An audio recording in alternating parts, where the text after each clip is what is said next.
మంది అవుతారు. వీళ్ళకి బలం ఈయనకి ఎక్కువ ఉంది. ఏదన్నా ఇక్కడ ప్రాబ్లం రాగానే దేశవ్యాప్తంగా ఉన్నటువంటి అన్ని పార్టీలు గొల్లుమంటుంటాయి. అవును. ఎన్డీఏ సపోర్ట్ నాశనం పెరుగుతుంది. చేసేస్తుంది, ఇట్లాగే ఇది మా మమతా బెనర్జీకి సపోర్ట్ గా, కేజ్రీవాల్కి సపోర్ట్ గా, అట్లాగే ఎట్లయితే వచ్చేది అవన్నీ జరుగుతాయి.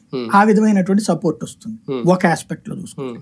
మైనస్ ఏంటంటే జగన్ కేసులు ఇప్పటిదాకా కోర్టులలో ముఖ్యమంత్రిగా ఉన్నంత వరకు 5 ఏళ్ళు వాయిదా పడతానే వచ్చినాయి. ఇప్పుడు ముఖ్యమంత్రిగా దిగ్గానే రోజువారీ విచారణకు వచ్చింది. రేపు పొద్దున్న జైలుకు పోవచ్చు, అంటే పంపించవచ్చు, ఎన్డీఏకి టార్గెట్ అవుతారా? అంతే కదా. అప్పుడు తీసుకెళ్లి ఇప్పుడు ఆ ఈడీ కేసు పెట్టచ్చు దీని మీదన. ఇప్పుడు జగన్ హయాంలో కుంభకోణాలని చెప్పి లోపల వేయచ్చు. 2 రకాలు ఉంటది, ప్రయోజనం ఉంటుంది, నష్టం ఉంటుంది. అంటే జాతీయ స్థాయిలో కూడా అలాగా అనైతికల్ పాలిటిక్స్ ఉంటాయా? అంటే అనెథికల్ ప్రాక్టీసెస్ అని చెప్పి మనం అంటాం, వాళ్ళు ఏమంటారు చట్టబద్ధంగా ఇదిగో అంటారు. చూసి చూడనట్టు వదలడం, వెంట పట్టడం. ఇప్పుడు మమతా బెనర్జీ వాళ్ళ మేనల్లుడు వాళ్ళ మీద కేసులు పెట్టినప్పుడు ఏముంది, అది అనెథికల్ అంది. బట్ బీజేపీ ఏమంటది, చట్టబద్ధంగా అతను తప్పు చేశాడు కాబట్టి అంటది. ఇప్పటిదాకా జగన్ జోలికి రాలేదు. ఇప్పుడు కూడా ఏంటి, డైరెక్ట్ గా వాళ్ళు రారు.